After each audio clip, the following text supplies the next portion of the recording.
baca beberapa ayat sebenarnya. Tapi baiklah sekarang kita baca dulu Injil Matius pasal yang ke-7 ayat yang ke-13 dan 14. Injil Matius 7 ayat 13 dan 14. Coba kita baca sama-sama. Masuklah melalui pintu yang sesak itu, karena lebarlah pintu dan luaslah jalan yang menuju kepada kebinasaan, dan banyak orang yang masuk melaluinya.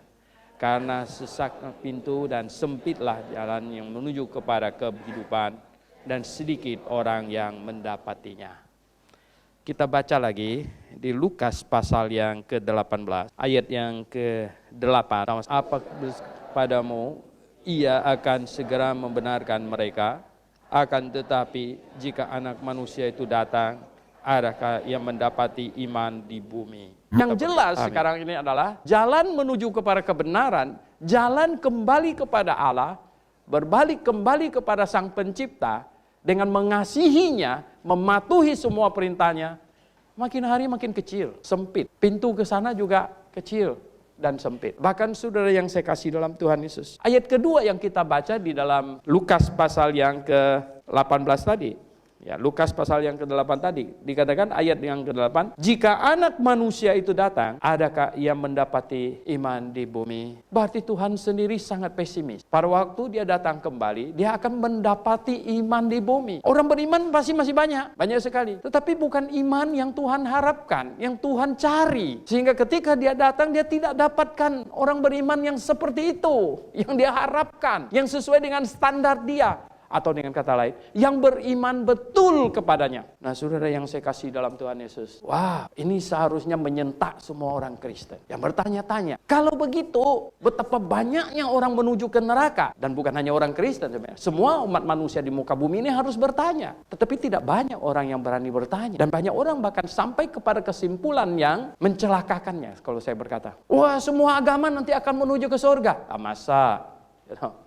Kalau gitu perkataan Tuhan Yesus salah dong. Semua agama menuju ke surga. Tidak. Yang pergi ke surga adalah yang tidak berdosa. Yang suci mutlak. Wah, enggak ada. Dicari enggak ada. Enggak ada orang yang berdosa yang suci mutlak. Tetapi yang masuk surga mesti yang suci mutlak. Kenapa? Karena surga tempat orang kudus gitu. Kalau gitu kita harus mengandalkan kekudusan Yesus Kristus saja.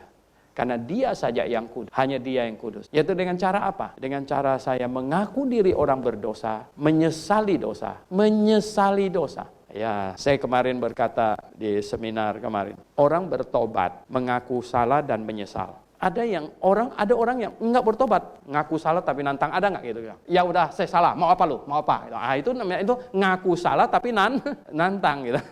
Ya kan? Jadi, ya udah, saya salah, saya ngaku salah deh, tapi mau apa lu gitu. Wah begini, coba bayangkan. Sama polisi aja ditabokin apalagi Tuhan. Betul nggak? Coba bayangkan. Tapi yang mengaku salah dan menyesal. Kemudian mengaminkan Yesus Kristus sudah dihukumkan menggantikan saya. Dan saya hidup menggantikan. Saudara yang saya kasih dalam Tuhan. Ulang-ulang saya ingatkan jemaat bahwa kita hidup menggantikan Yesus. Ini bukan hal yang gampang. Hidup menggantikan Tuhan. Karena dalam banyak hal. Saya bahkan ingatkan itu. Bagian pembelian segala macam. Saya bilang kalau kamu cari untung, kalau kamu beli barang, minta buka bon lebih, saya bilang, kamu sudah jatuh di mata orang itu. Lain kali, saya bilang, bagaimana kamu bisa nginjil dia lagi? Ya enggak? Penjaga toko itu gimana cara kamu nginjil dia lagi kalau kamu sudah begitu? Nggak bisa lagi. Nah saudara yang saya kasih dalam Tuhan. Makanya saya berkata, hidup bagi Tuhan itu tidak gampang. Nah saudara yang saya kasih dalam Tuhan Yesus. Untuk masuk surga harus suci mutlak. Oleh sebab itu tidak ada cara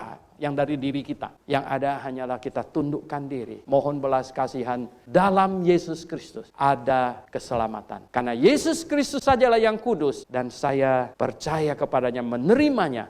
Tukar posisi. Dia menjadi orang berdosa dihukumkan. Dan dia berikan kepada saya posisinya yang kudus. Sekarang saya hidup kudus, hidup bagi Tuhan, dan akan masuk surga. Oleh sebab itu tiap-tiap hari saya tahu saya bangun pagi, saya hidup bagi Tuhan. Jemaat yang saya kasih dalam Tuhan Yesus, orang Kristen yang tiap-tiap hari sadar bahwa dia hidup bagi Tuhan, sebenarnya mustahil bagi dia untuk melakukan dosa. Yang terus-menerus misalnya itu lagi. Bagaimana? Saya kan hidup bagi Tuhan hari ini. Bagaimana mungkin saya melakukan itu lagi gitu loh, ulang dan ulang. Betapa sedihnya Tuhan terhadap saya